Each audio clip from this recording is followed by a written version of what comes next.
So, energy systems part 2. I'm going to do a quick recap of part 1, but I'm not going to be too extensive here. If you weren't here for part 1, and you've not got the link, give us a shout and we'll fire that over to you. That was all theory that sort of sat behind. It was the explanations that sat behind this stuff.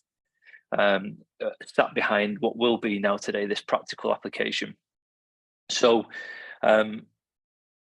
with this being practical, I don't want to go into the theory too much today. So shout if you've not got that. If you have got that and you've not seen it, watch it probably after you've been on this call, and things will make sense. But I will just do a quick recap. So just a second.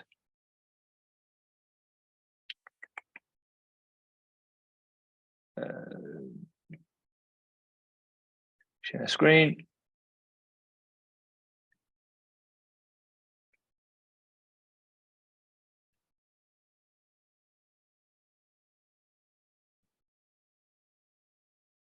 Okay. So I'll just start by highlighting the pros and cons of both systems. Okay, very quickly. So on the flow side, from a pro point of view, we have CV, health and function, oxygen to the brain.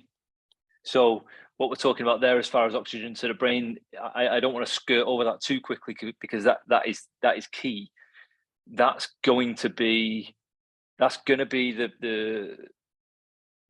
thing that allows us to develop skill. Okay, it's going to develop, without going into too much detail, neuroplasticity. So it allows our brain to sort of take on new pathways or refine new pathways, and therefore upgrade the brain over time. So O2 to the brain is a big one. O2 to the muscles for the same reason. Okay, so again, super important, as we know, which then both of those aid recovery, and then all of the above link to increases in strength and skill. The cons. Now, it's important to state that when we're talking about the cons of flow, of the aerobic system, they're not really cons of the system as such. They're more about the cons of the application of it, because there aren't really any cons of the aerobic system.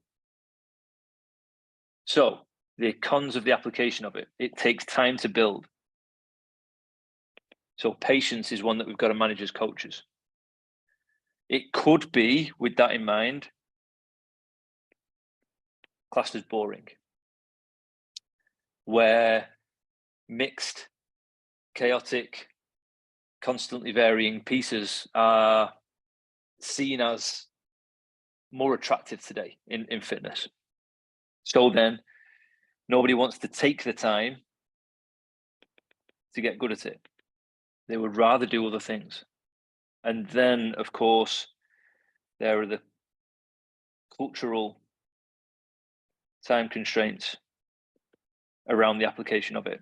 And what I mean by that is, we've only got an hour's session, and we want to get some strength in there as well. And so the window for aerobic work sort of gets squeezed, probably to somewhere in between 20 to 10 minutes. Okay, so the cultural time constraints that we have in our industry dictate that getting good at aerobic work is actually quite tough.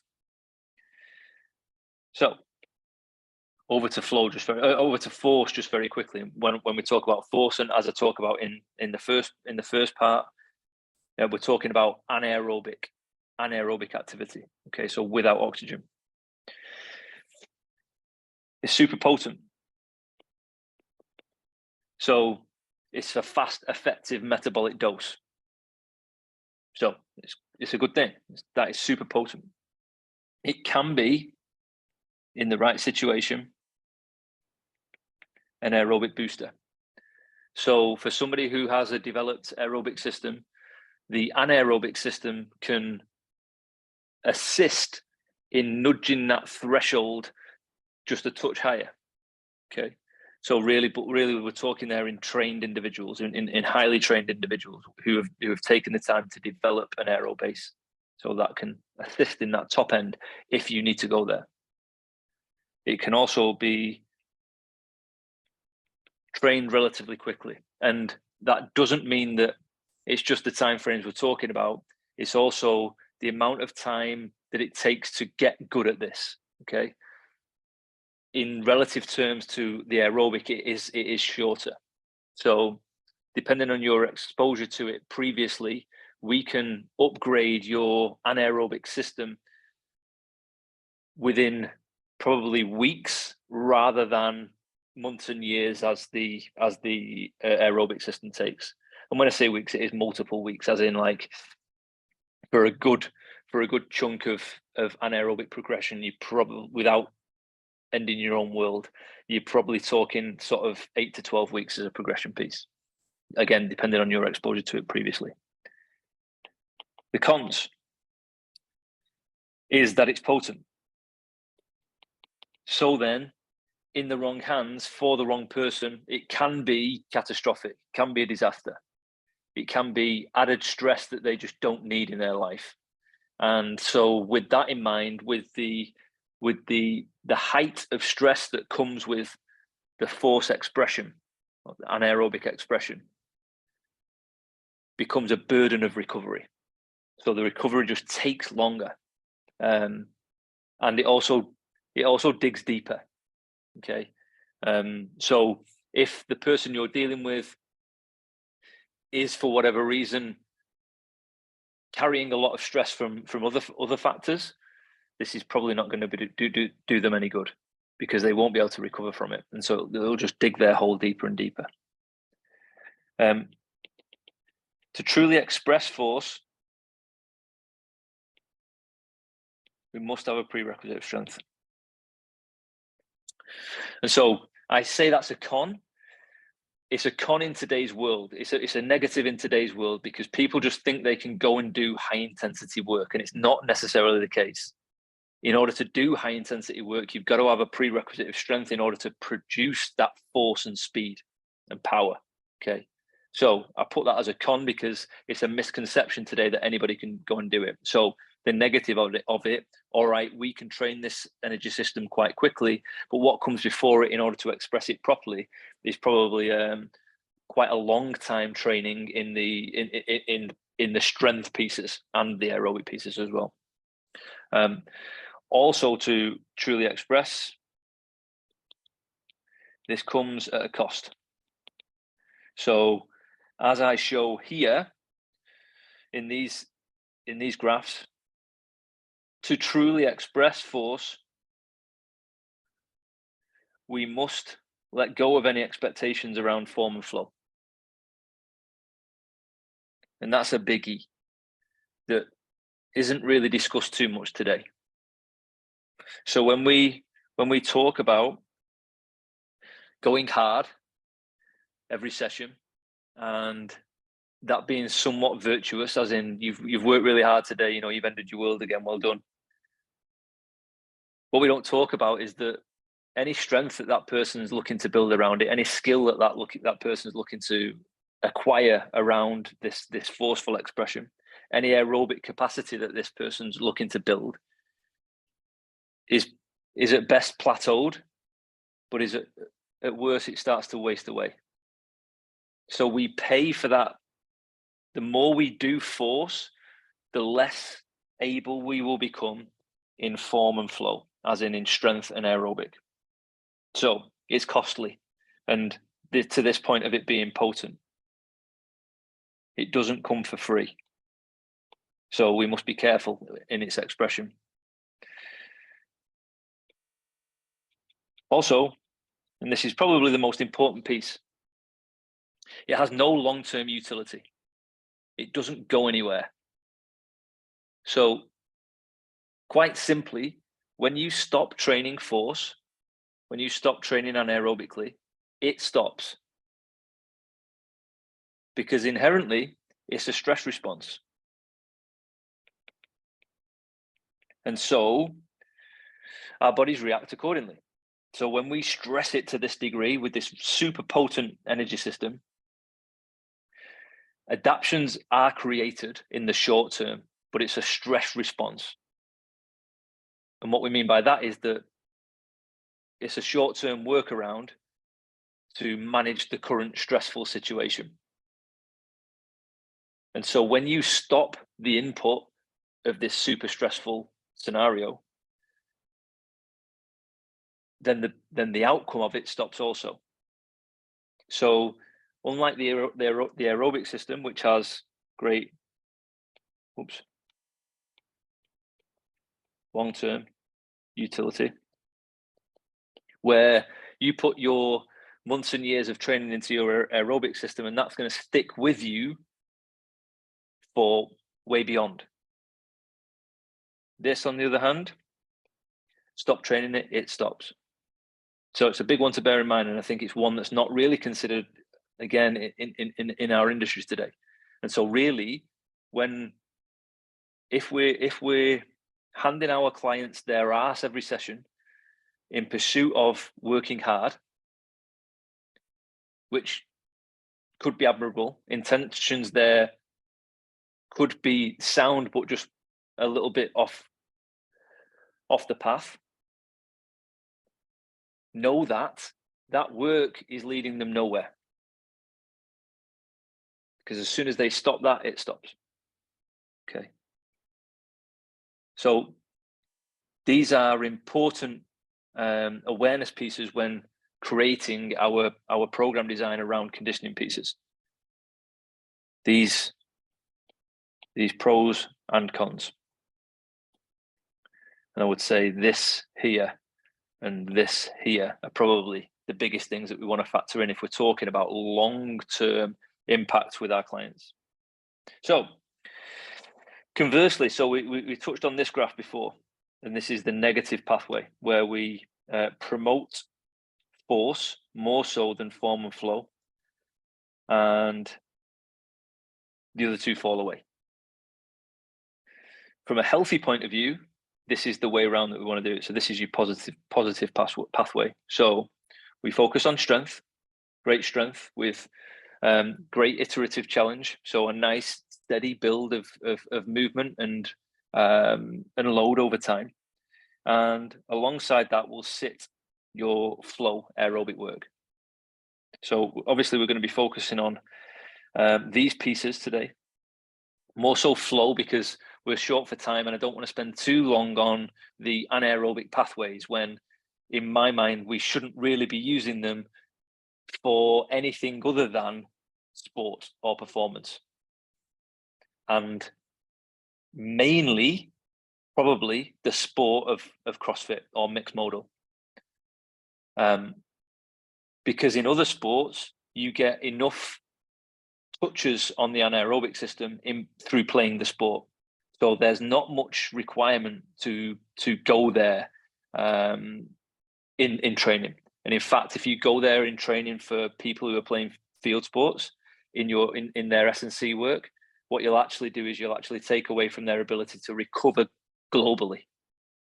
And so you'll be adding too much stress to the overall weakened system and limit recover. So you'll end up with an under recovered individual at that point, which is not good. Rather, well placed aerobic work alongside solid strength activity. These are best mates. That's a heart. So, how do we progress them? Sorry, just before we progress, just a few things then. So, intentions. Flow. We want to be thinking of this as a skill. That should be our intent. Okay.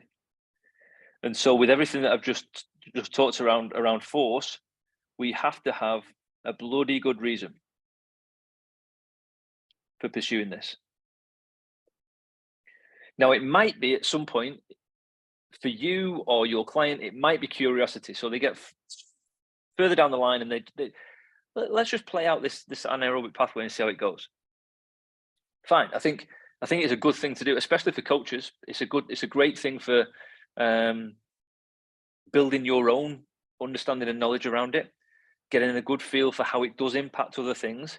But what I would say is, don't go into it willy-nilly. Do it properly, honor the progression, stick with it because it gets shitty and horrible.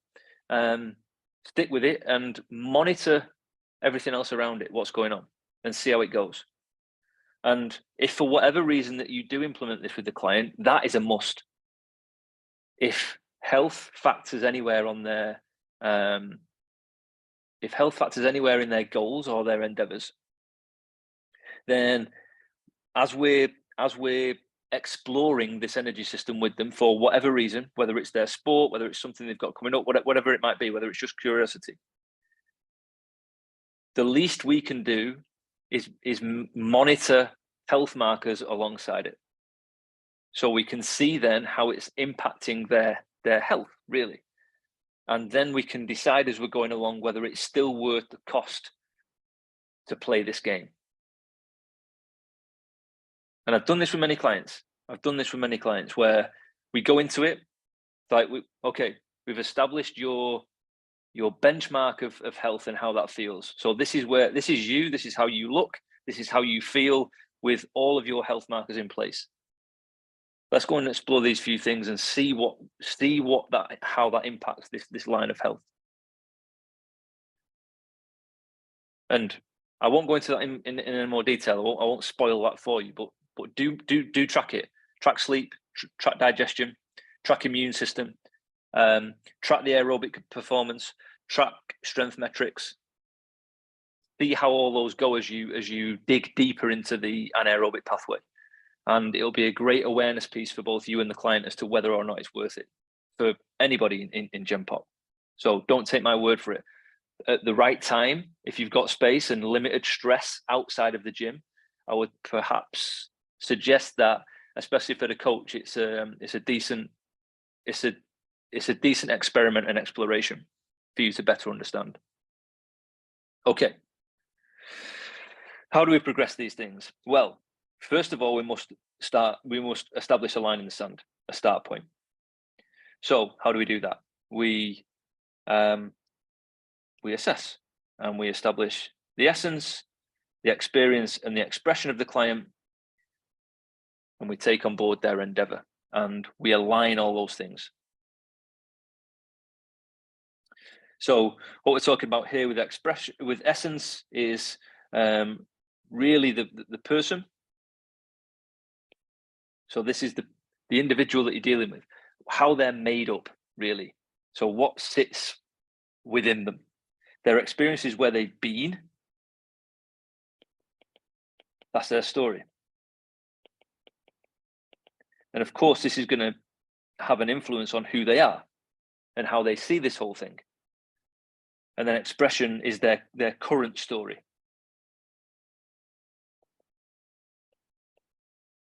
So what does today look like? What's their current expression? And then this is their goals.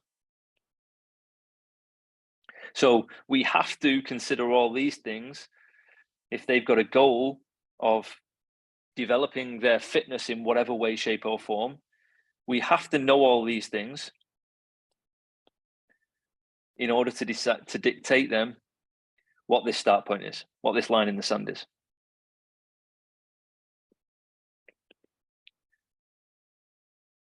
So once we've established the start point and we've established a goal, then and we know the context at this point. So we understand here exactly what's going on, why they're doing it. So we know who plus why plus what equals this bit in the middle, how. So who is this? Why are they here and why do they want to do this? And what is it they want to do? And that dictates how we do it. Okay. So that's key before we get into anything.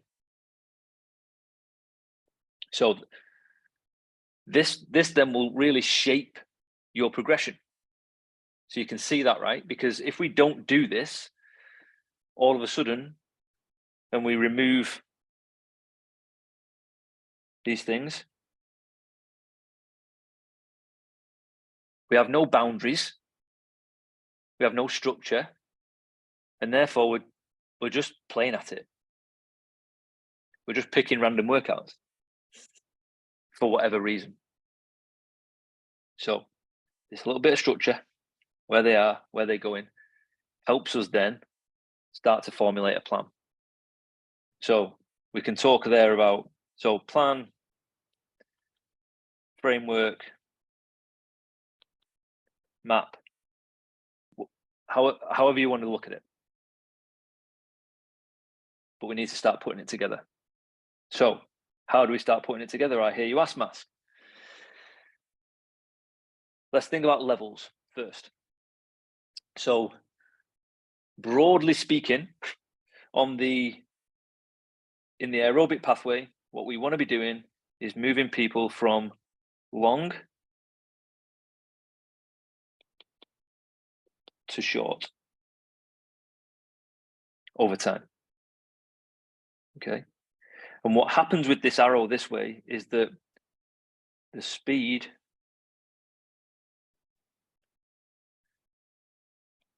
increases.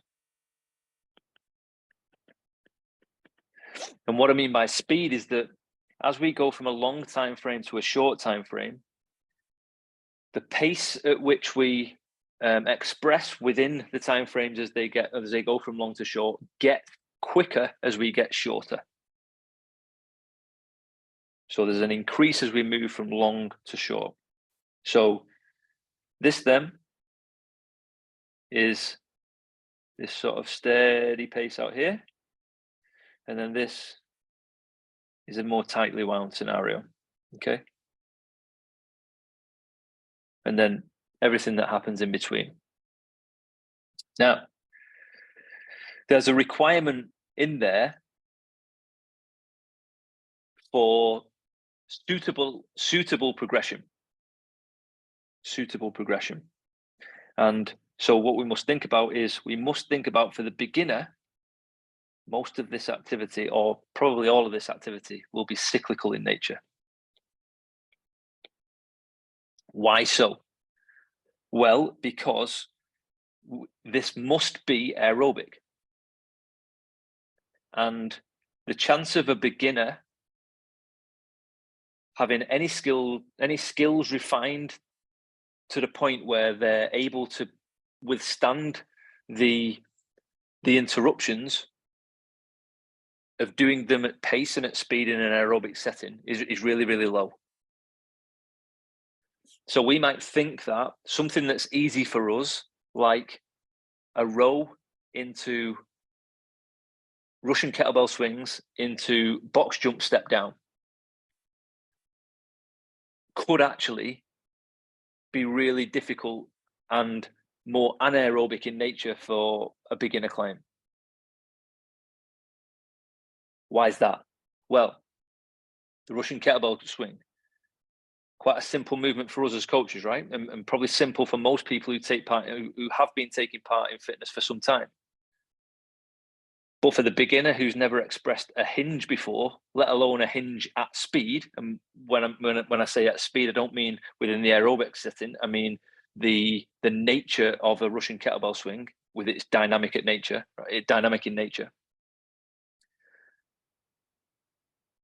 That's challenging for them in isolation. Never mind when you put a row before it and some box jumps after it. Okay, so something that seems just as simple. So it might be, AMRAP, 8 minutes, 2 50-meter row, 15 Russian kettlebell swings, and then 8 box jump step down. So in our minds, we're probably thinking 2 minutes work per set, 4 rounds of total work, total volume. Looks quite steady. But if these aren't mastered and not refined as a skill, they won't be aerobic in nature for very long in that piece. Okay. So what will probably happen is first round might take 2 minutes. Next round's 2:30. Next round's 3 minutes. And then they're out. So you can see how their power output has decreased over time here. Because whether the reps slowed down, the time between each piece, so the transition times increased, the roll dropped off pace, whatever happened, it became too much, and so the power output dropped. So not useful, not aerobic, and this is the important bit. At that point, you might say, "Oh well, at least you worked hard." Perhaps they did work hard, but they've not done anything of particular use. Because at no point in that 8-minute piece have they developed any aerobic capacity. And all they've done is build stress. As in, they've worked more anaerobically. So for the beginner, that's got them nowhere. It's got them nowhere. And in fact, what it's done is increase their challenge to recover for the next session. Rather, if you were going to do some mixed pieces for a beginner, it might be AMRAP 8, 250-meter row, 30-meter farmer's walk, 20-second high plank.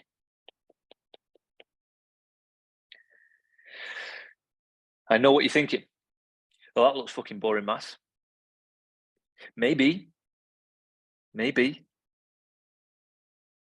But it's also probably what that beginner needs in order for this to be aerobic. If you're going to do any mixed work. Now, let's just go back to the cyclical element. Where we should start, all beginners, is cyclically, okay? And I also want to broaden your mind beyond the 20-minute piece. So we'll probably talk within that 20-minute realm today because that's the reality of our session.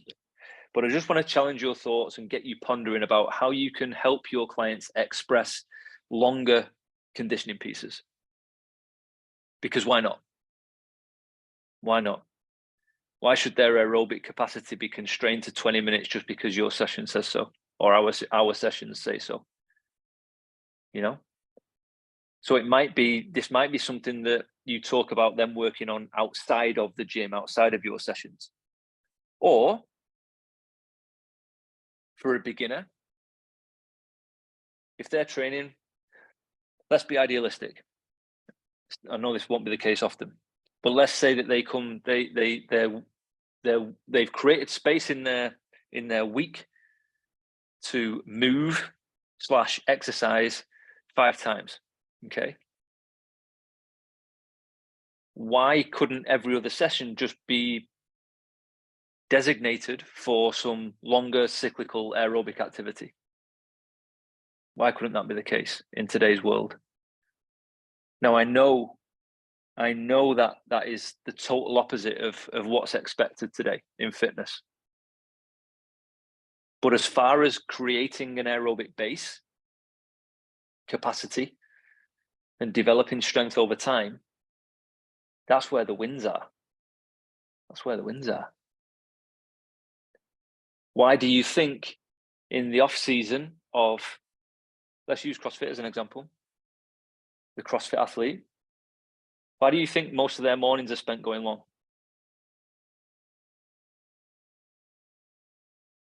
There must be something in it. They're not doing that for shits and giggles, right? They'll be doing between 45 minutes and 90 minutes over time, depending on where that sits in the season, of long cyclical activity. Honing that aerobic base, because they know that that's going to feed into everything else that sits on top of that. All their skill development, all of their strength gains that are required, all of the expression that's required for the sport. It'll also help recovery. It'll also act as somewhat of a buffer for their health when it gets to the sharp end of the season. So with all that in mind, you can see the value in it, right? You can see the value. The shame is, well, that stuff doesn't fit on an Instagram story, and nobody wants to watch somebody row for an hour. So we don't really get to see it, but it's most definitely there. And so for our clients, when we think about this long to short, rather than thinking about 20 minutes to 30 seconds, why can't we think about 60 minutes and then maybe 120 minutes over time? Our minds will all be pointing at activity in the gym at this point. But what's to say how many of us have been on a hike at the weekend? I would imagine a lot of us as coaches, active people, we love this shit. Probably get out there and test yourselves in the fells or wherever you go, on the bike or whatever it might be. I'm sure you get out there and test yourself. And I'm sure that's longer than 20 minutes. And if you're going on a hike, it's probably longer than 2 hours, right? So why can't this be the aim over time? Just as a thought piece for you guys. But then what we must be careful with is the pace that we operate at. And we must start slow. And this then leads to the patience piece. And this then leads to the challenge. Oh, fucking hell, that sounds boring. Define boring. Define boring. There are plenty of challenges within that. Tell me a 20-minute row, if you've never done it before, isn't challenging. It's challenging. So all sorts goes through your mind in a 20-minute row. And then as you extend that out, 20-minute bike, if you've not been there before, it's challenging. Am I maintaining my pace? All these things. Is my breath rate still the same? Do I feel okay? Am I starting to feel a bit nauseous and a bit dizzy? All this stuff. All the questions that start creeping into the client's mind that we can understand. Why the fuck am I doing this? It's getting really hard. My legs are burning. Yada, yada, yada. My bum's starting to get sore. All this stuff. There's challenge in there. There's challenge. I think it's just that within our culture, as it stands at the moment, we've created the excitement around the variety and the variance and the mixed pieces. And that's all well and good. Of course, they're exciting and they're fun and what have you. But they're to be earned. They're to be earned. So for a beginner then coming in order to be able to express those mixed pieces at some point down the line really well, then they need to have earned that through cyclical activity of the same time frame. So I'm sure there'll be people on this call who have gyms or systems within which we've programmed a 20-minute AMRAP or a 4-time piece that takes in and around 20 minutes, or a 4-time piece that has a 20-minute cutoff with mixed activity. I would also challenge that most of those same systems and gyms probably haven't checked that the people participating in those AMRAPs and 4 times have the capacity to be aerobic on a cyclical piece of kit for that time frame. And that's what we need to do. That's where we need to go first. So it's cyclical first before we go to mixed. Okay, so this comes first. Think about it. If we can't get in a rhythm and stay aerobic on an erg, so the bike's probably the simplest, right? It's the lowest skill. So we get into that. We get into that cyclical action. If we can't find a pace and set an aerobic tone for a 20-minute piece on a bike, what hope has that person got when we start to sprinkle in mixed elements? No hope. I'll tell you before you thought there was any other answer. There's no hope. Okay.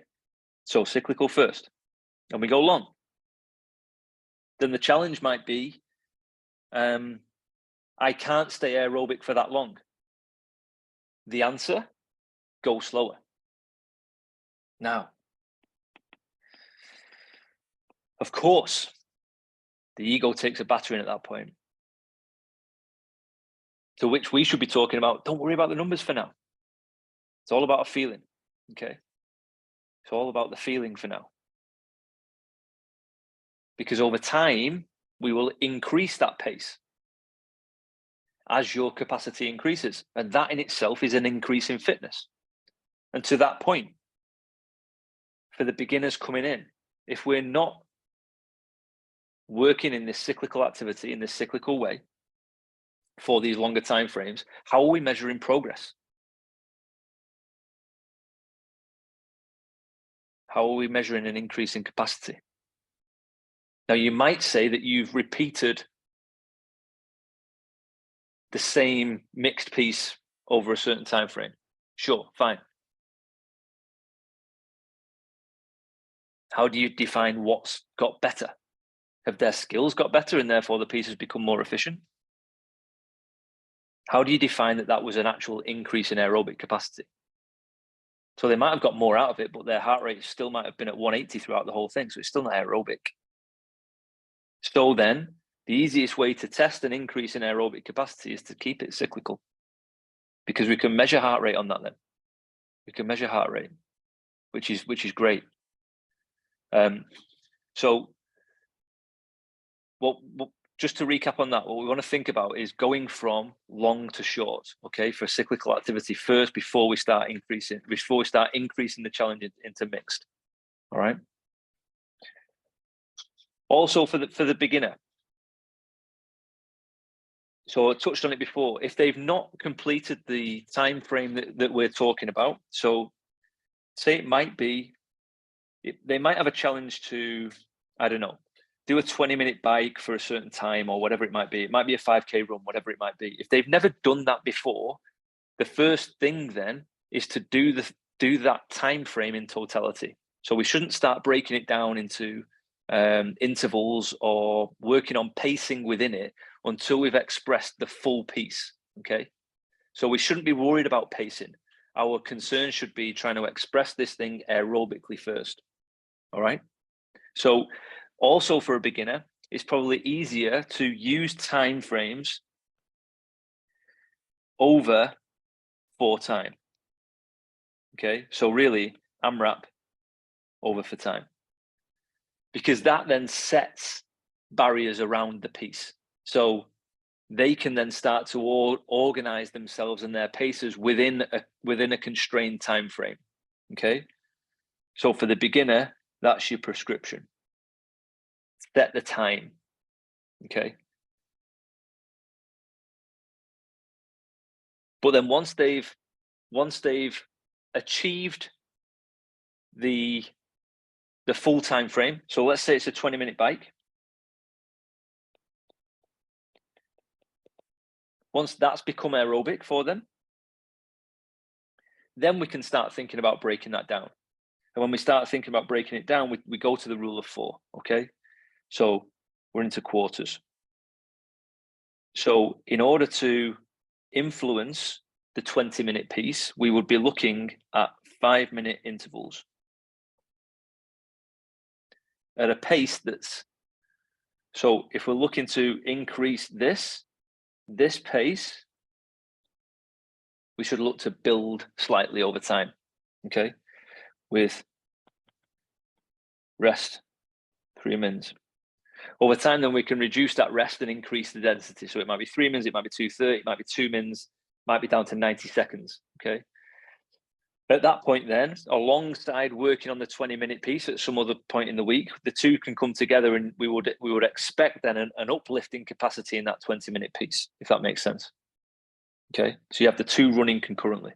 So 5-minute intervals one day, 20-minute as a full expression the next day. And then this would be aero, so we wouldn't be pushing maxes here, and as would this. But you can see then from the time difference that whilst this would be, if this was aerobic, so this wouldn't be the race pace, this would be at a pace that they could hold for 4 times more. So this would be your 80-minute pace. And I laugh there because I know what you're all thinking. Like, foot movement was really slow. Yeah. Yeah. But if you're checking somebody's heart rate and it's, it's below 160 and it's consistent, it's not rising, it'll probably be a pace that if you ask them, they could go for 80 minutes at. Okay. And then same here. So this will be a little more tightly wound than that 20-minute piece will be. Now, if you flip this around, okay, and for whatever reason, and I say for whatever reason because I'm assuming now that you've been through this, okay, you've established that your client is at 5 minutes. So let's just flip this around for a sec. So the aerobic expression is at 5 minutes. If that's the case, then it works in the opposite way. So your 5-minute piece would be at a pace which will be the same as your 20-minute race pace. Okay. So if you are working with people who want to compete in fitness, or if they want to be doing a park run or whatever it might be, whatever their functional volume is, if they've achieved that, so we're probably talking more of an intermediate client now, and we break that down. So we take the total functional volume, we break that down into 4. Okay. So if we think about most weekend CrossFit competitions, I would say the average workout time is 12 minutes.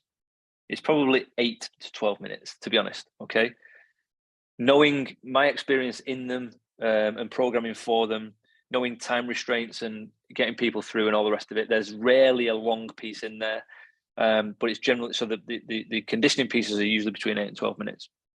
With that in mind, your training pieces that would suit that person best, i.e. get them prepared for those timeframes the most, would be a quarter of.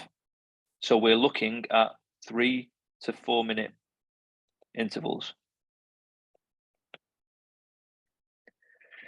Refining your pace here, when it comes to game day, they know that they will know that it'll be unconscious, it'll be automated, it'll be autonomous. Okay. So the chat to your client at that point will be, your pace that we've been repeating for the 3 and 4 minute pieces, hold that pace now for this race pace. That's the pace that I want. That's how I want that's how I want this to feel for you. Okay. So when we go back to here, what's the intent? That's the skill piece. All right. That's us trying to feel it. So we refine our pacing practice over time so that the feeling around it becomes autonomous.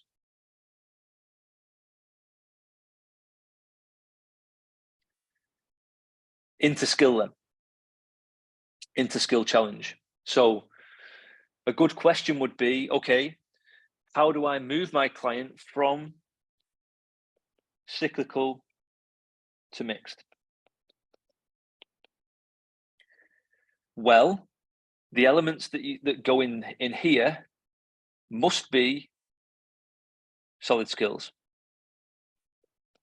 And what I mean by that is they must be skills that are so well refined that they can withstand the pressure of everything that's going in an aerobic piece.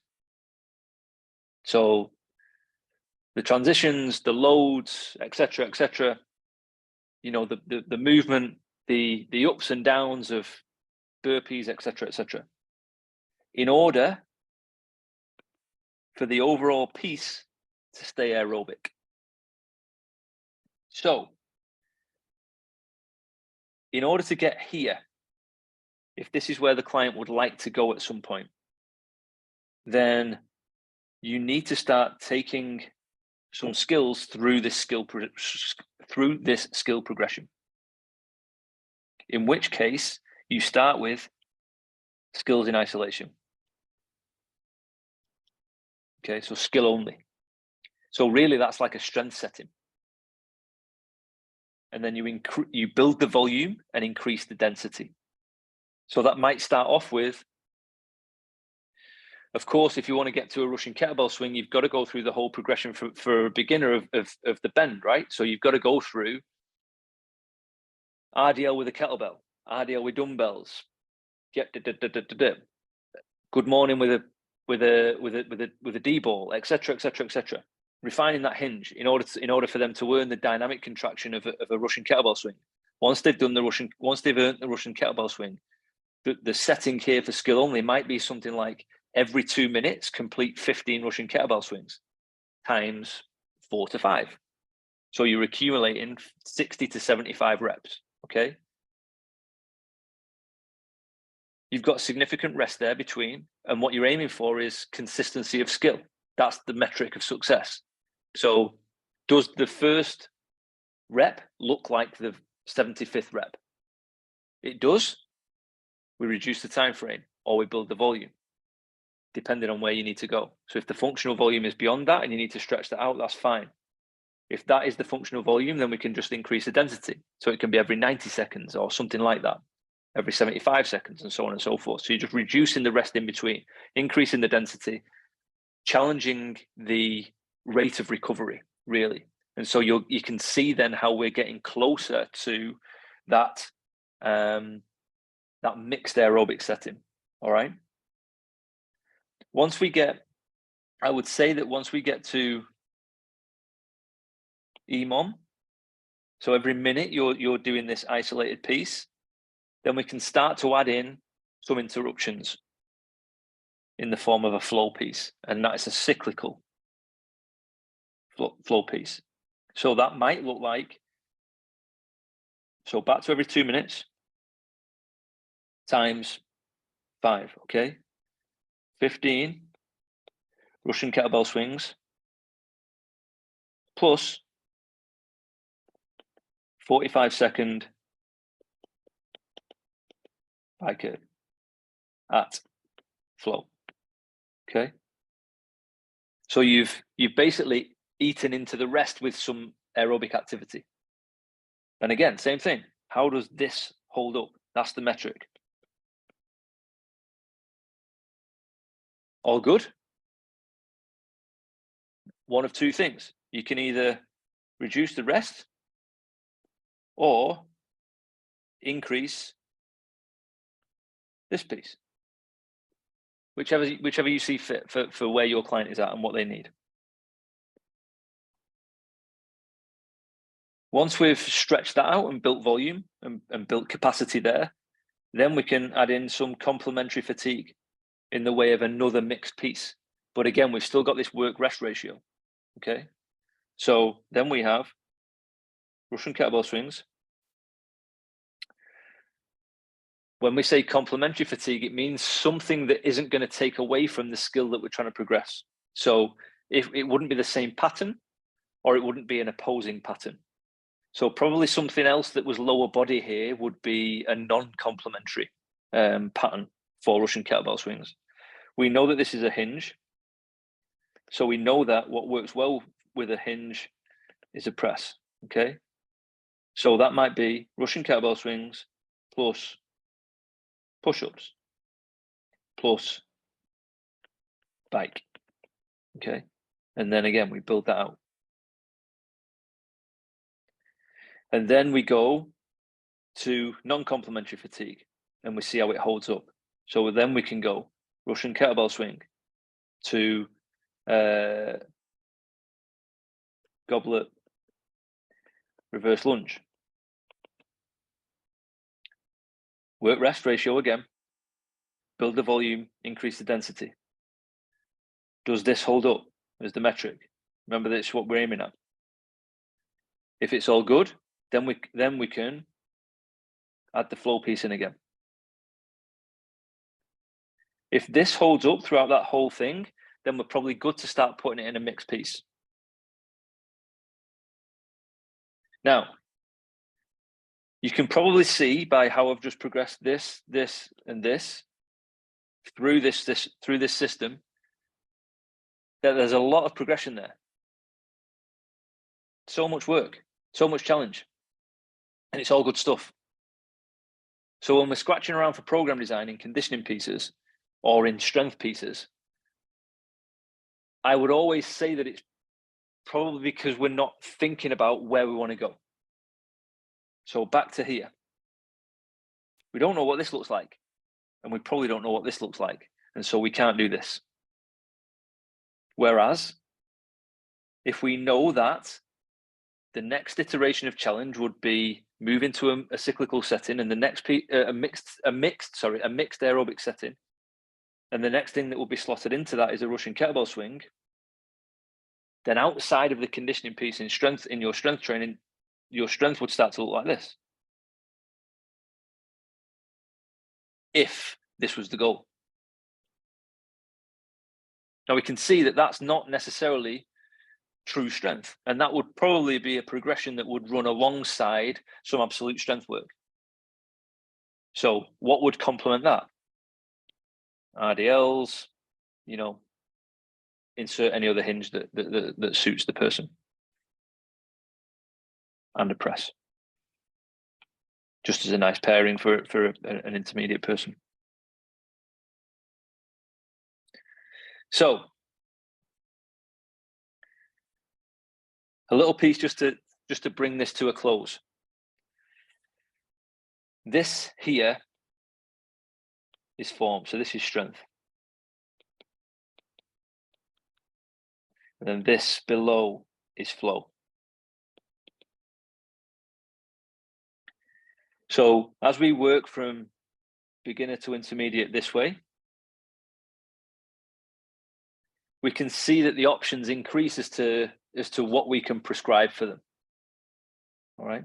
But that doesn't mean that this is necessarily limited. It's limited in what would be good for them, of course. Sorry, that should be there.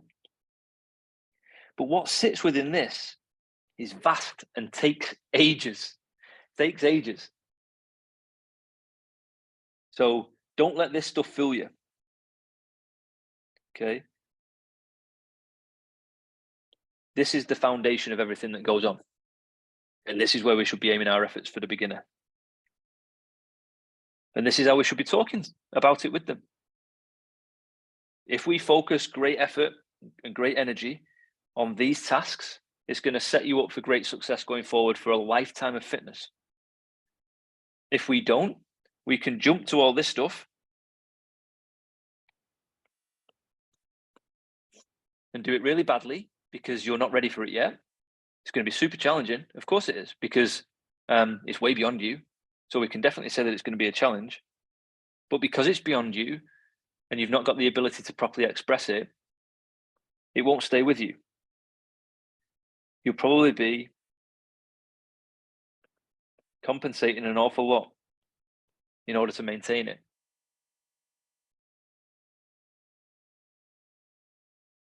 So rather than wasting your time, literally, let's focus on this good stuff.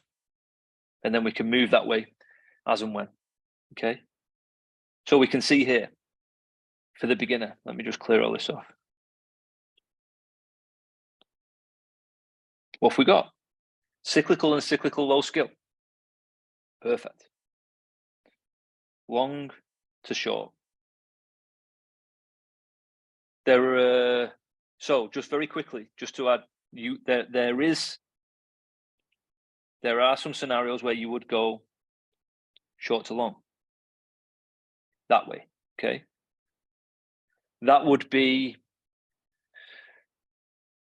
if somebody has capacity low enough, so low that they physically can't go long, you might start here and just build gradually. But you wouldn't be thinking about pace at all at that point. Okay. You'd just be looking at keeping it aero and gradually stretching out volume. Just be looking to build volume of aerobic work, that's all. Also, if there were some skill elements that you wanted to put into these cyclical pieces in flow, then then you will probably do best to start them short. So that might be even earning skill on the row, ski, and most definitely running. Okay, so that might start with 30 seconds on, 30 seconds off, times 8 to 10, rest 3 to 5 mins, times 2 to 3 sets. Okay, and then you will build that out over time. So if you wanted to over time put in these cyclical elements in a long piece and they haven't had exposure to it, you would almost build it out like you would a skill. Also, and this is, I don't want to get into too much detail here, but if you have the ability when assessing a client to establish that you have a high power client, then going short to long will probably be of benefit. Okay. So it'd be a similar scenario to the person that's got no experience, the beginner that's got no experience, who wants to develop capacity over time. The high power person, going long for them is going to be super challenging. Okay, so you almost need to dampen them, because what they'll naturally want to do is they'll naturally want to be like, go, even if you're going for an hour. So if you're going for an hour, their effort will probably look like this, and they won't even think about it. It'll just be how they are, and then die, and it'll be absolutely grim for them. So we need to almost dampen them down and teach them to work slowly in order to create that progress in that aerobic pathway. So just as a for instance, where you would go the opposite way. So start cyclical, add cyclical plus low skill if you wanted to go mixed, but that would be in the low skill would be one, things that they can express, and perhaps things that you've been working on in your strength work, but also things like carries, things like holds, etc., would slot in there nicely.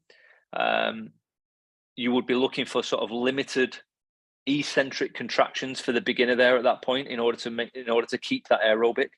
And of course, the whole time, keep your eye on it. Can they talk to you?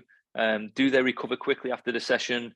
If they are carrying things, can they continue to carry them? You know, if you've set it as an unbroken piece with the carries for a period of time, does that last through the time frame? All of these things that test. As we move then across into intermediates, ones and twos, here at intermediate two, then intermediate one, the skills that you've been creating in the background can then start to slot into the mixed pieces. Okay, so where you've built out your strength and into strength endurance, there's probably more in here that can feed into here. And then over time, and we're probably talking years between these two, between these three really.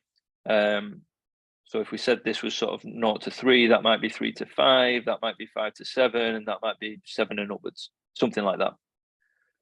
Then we can start to slot in these higher skills that have been earned here from these absolute contractions. And then advanced, really, we can open the floodgates and have a real play with this thing. All the while, not just throwing variety. Like, what's your reason behind it? What's your rationale? And all right, we're trying to create physical challenge for them at that point, but it just shouldn't be mindless nonsense. It should still have rationale. So we should still keep returning back to this point. Keep coming back to the assessment, and that's the 4 eyes, right? That we talk about in our courses, where we go from investigate, integrate, implement, and influence. And the idea is that you keep coming back around, so you keep re-investigating. Okay, so we talk about that in FSC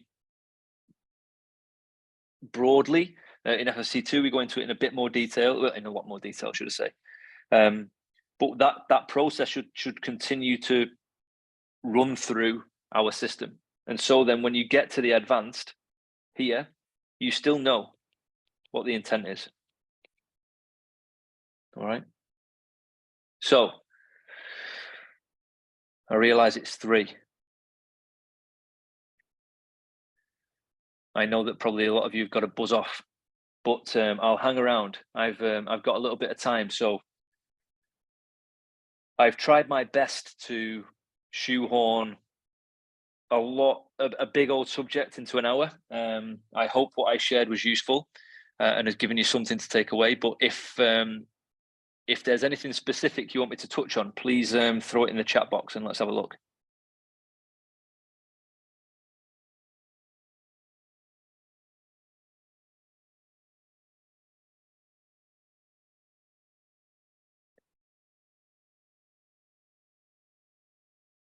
I'll give it a few minutes in case anybody comes in.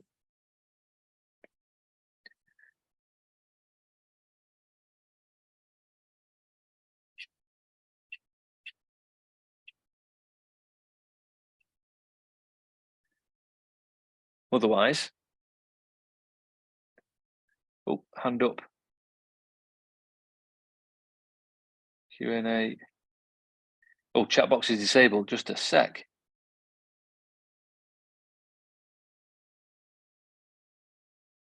Try that. Sorry, my bad.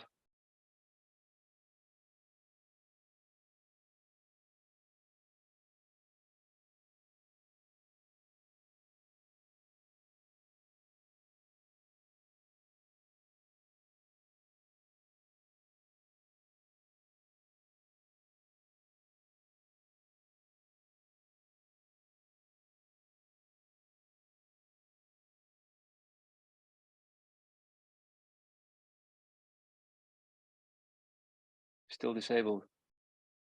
Got it to everybody. Tell you what then, if you can get into the Q&A, stick it in the Q&A. Sorry, I don't know what's gone on there. Liam, I know we fully appreciate as coaches the benefit of this stuff, and to some extent it's about how you sell it. But how do you go about selling this to clients without them finding it boring?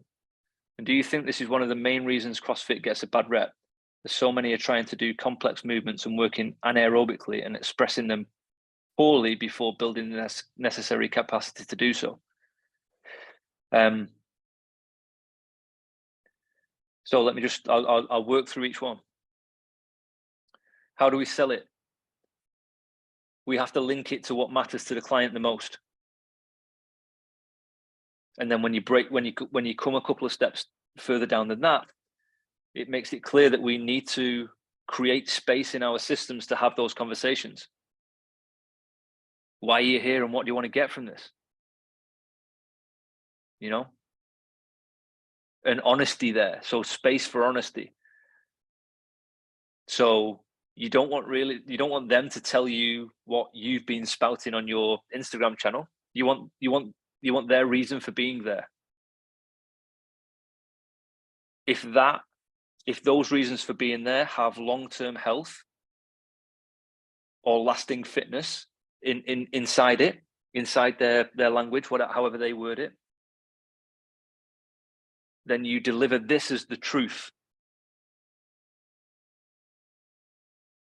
Unfortunately, today it is seen as boring because our industry is focused on other things, right? And so it is seen as boring. And so then that's our skill as coaches to not to sell it to each client, but to discuss its pros and cons like I did with you before. And I think if you can create clarity around that within your system and your culture, then what you'll find is that people who come and work with you will be looking for that also. I would also say that a lot of people who are taking part in the opposite, and it's not, CrossFit gets a bad, I'll jump to this point. CrossFit gets a bad rep, I think, because of its rise. There are more so there are probably more poor gyms outside of CrossFit than there are poor CrossFit gyms. But we must also remember that there are also some fantastic CrossFit gyms who do an amazing job. at creating this iterative challenge and talking about earning intensity and skill first before we start to add intensity and what have you. So yeah, I think CrossFit takes the burden for that, I would say, because it's probably seen more than anything else. There's probably a lot of things happening in gyms in the corner of towns that we hear and see nothing about, that are worse than, the challenge that CrossFit is always going to have, and I'll be honest, is that within the system there are complex skills, and so by human nature, people want to go and do those things, and rarely today do people want to honor the progression in order to get there. And yeah, that's our challenge as coaches generally, right? I'm sure we would all love to coach clients the finite details of the squat snatch and strip ring muscle ups, etc., etc. But when you look at the prerequisites to go there, for most people are far away from there. And that's what we must do. That's what we must do as coaches. We must understand the progression to the point where we can talk to it with clarity. This is where you are. I've just assessed you. Client, just come in. This is where you are. This is where you sit. In order to get here, this is what you need. Can you see the difference? So we've got work to do, and it's going to be cool. It's going to take some time, but it's going to be a great process for you. And I think that's where it's not the sell. I don't think it should be a sell. I think it's just the truth.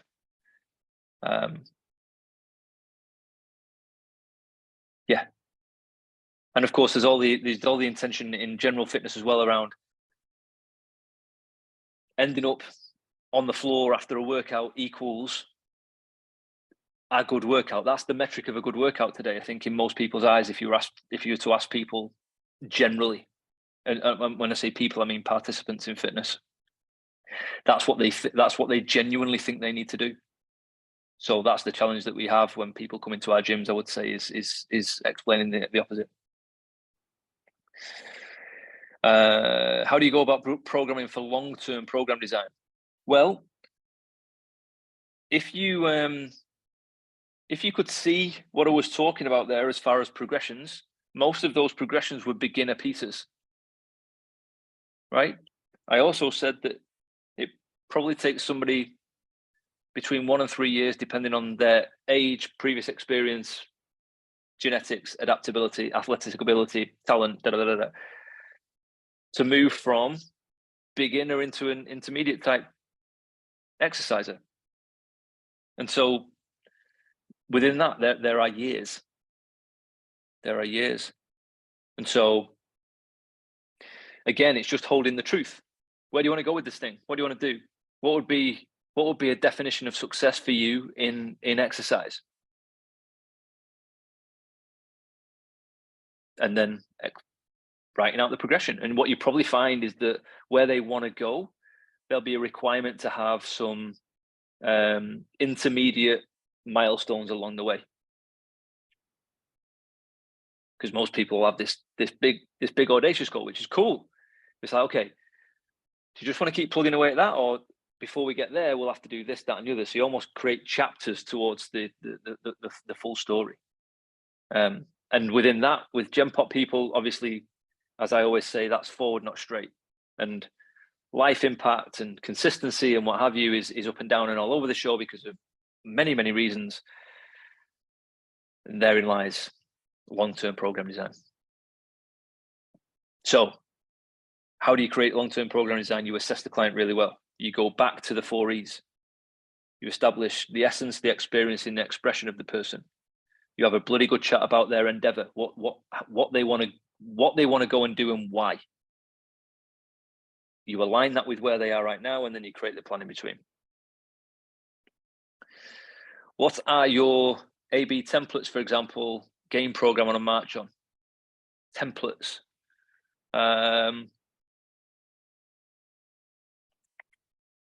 I don't know what you mean by templates. We don't have any templates. We write program design. So we have a skeleton that comes from a long-term plan, right? So, for instance, when Chad and I sat down and discussed his plan for perform and train for the year, we looked at the year. And so then we broke the year down into chunks of progression. And then we looked at what was going to sit in each chunk in order for each progression to lead into the next over the year. Then within that chunk, we can look down to each week. So how do we progress from week to week within each progression? And then we can get into each day and what each day would look like within each week of that progression. And then we can get into the A's and B's. And so if you were to look at it the other way, from bottom up, as in set a template and go, what should my A and B be today? It'll probably mean little. And so in answer to your question, the template is taken from a broader plan, a broader skeleton. So for the game program, that's Paddy's. Paddy's got the same thing, chunks of progression, breaks it down. What should each week look like? What should each day look like in order to get to here at the end? Okay, and of course, don't forget that what you're talking about here is an online group program.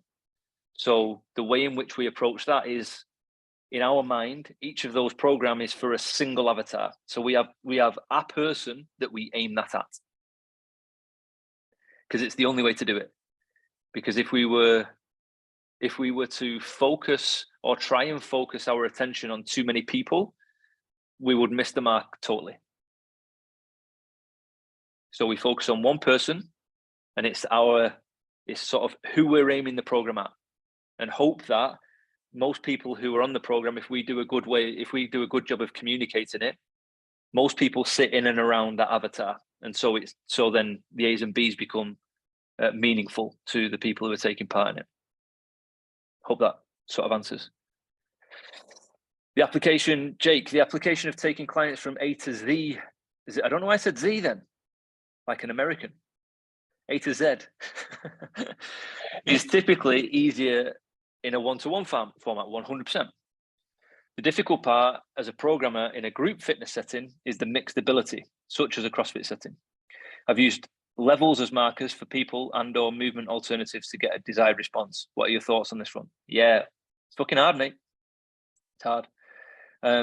I've tried it all. When I used to program for my gym, I went down the rabbit hole of trying to make what went on the whiteboard each day as individualized as possible. And when I look back now, I wrote some fantastic stuff, but as I look back, I know that it was a little bit of a waste of time, really, from my point of view. And the reason being, and this is the conclusion that I got to. Now, don't let this sway you. Carry on and figure this out for yourself. You might experience it different to me. The moment I realized that even though I had an avatar in mind for my beginner, intermediate, advanced prescriptions that were going on the whiteboards, that person wasn't showing up every day or when I expected them to, and that John, who's 48 and an accountant, comes every day one week and then comes one day the next week, I realized that me trying to write the perfect program on a board for a group system isn't actually required. And the alternative is, and not the alternative, the opposite is. And what I mean by the opposite is that I've reached the point where I believe that the prescription for a group should be really, really simple. And then the personalization happens on the coaching floor. That's my thought today. So in my mind, as little detail as possible in order for your session to run smoothly and for everybody to understand the intent, gives you the space then to do the coaching needed. Whereas if you think about it, you do beginner, intermediate, advanced, and I know it because I've done it. Takes you so long to get through the bloody description for everybody, right? Rather than get everybody warmed up quickly whilst they're warming up. If you know your members, can you, and this is a challenge over time, can you take the prescription off the board and start to personalize it for the people that are in the room? I would say that's a solid aim of masterful class coaching and not instructing. Because the other danger as well is when you write so much detail into a session for beginner, intermediate, advanced, and all this fantastic program design, because there's no space, time, room to coach, it just becomes an instruction. So you deliver the session at the board, and then you leg it around the class then for the rest of the hour, basically trying to make sure that everybody's all right and not hurting themselves, but very little space for coaching because it's so filled with everything else. So keep it loose, I would say.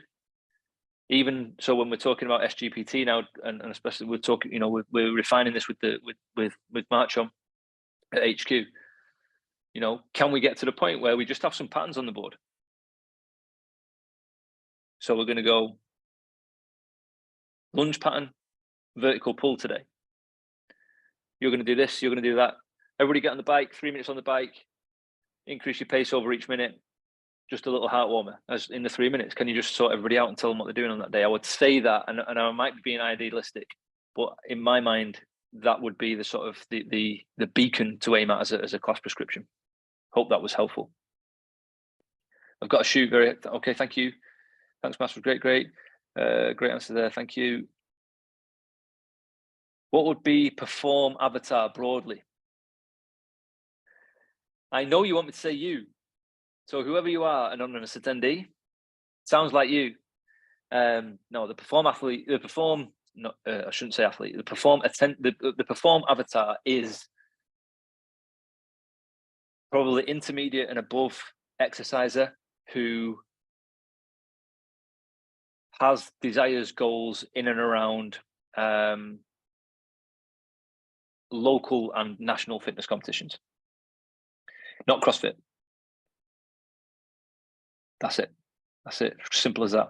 So then, as simple as that sounds, then there's a functional requirement for that. And when I say functional, I don't mean functional fitness. I mean there's the function of that is dictated by the competitions that they want to go and do. Whether that's ATHEX, whether that's Hyrox, whether that's National Fitness Games, whether that's turf, whatever it might be.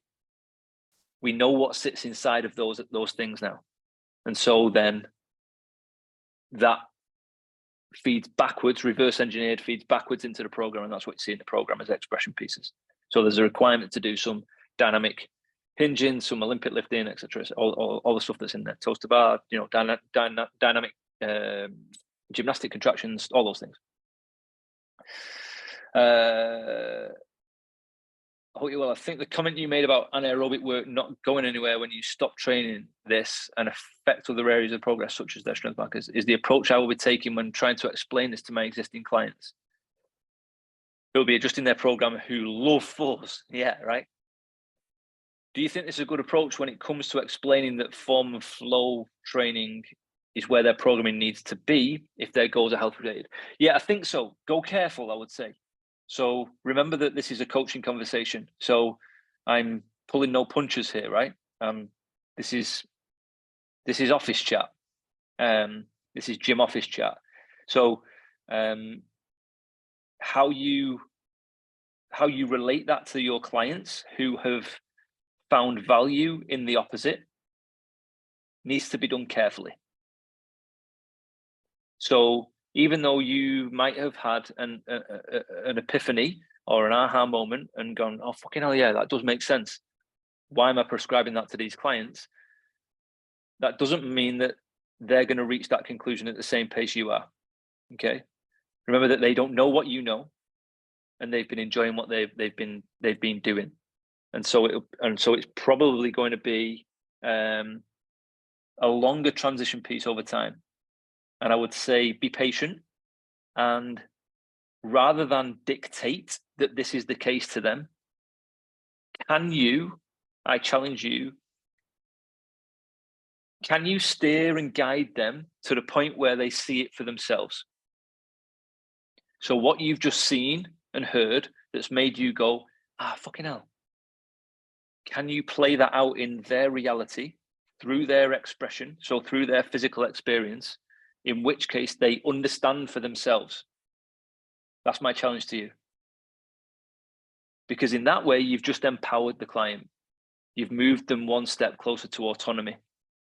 So they now know through that experience what aerobic conditioning for health and long-term capacity should feel like. So there's my challenge. Okay. Let me know how you get on, please. And if you need anything else, if you're struggling with that as you have those conversations, give me a shout on Instagram. How many more have we got here? Just a few. Okay. If we have a client who cannot remain aerobic with the most simple of tasks, for example, a long walk, do you think we are better placed to build their aerobic base outside of the 100%? 100%. Yep. And again, with the long walk piece, define long and define walk. So are you walking too fast? Is the terrain too undulating? Is it got too many inclines in there? You know? And a long walk for that person, if they've been sedentary for a long period of time, might be 10 minutes. So again, back to the assessment. What's their experience? Where are they up to? And therefore, what's their next step of challenge? So yeah, consider all those things, and most definitely, I would also suggest that if that's the case for that individual won't be overly comfortable coming into the gym. And so yeah, probably the more time spent outside it first, just building a bit of confidence, building a bit of capacity, and you might bring them in for their strength work, and then the days in between they go for a walk and they start building that capacity over time. That's a beautiful prescription. Jake, thank you. Agreeing on all fronts. Too much complexity leaves people confused. The shift is on getting our coaches to coach the individual with 100%. No worries, Jake. Thank you.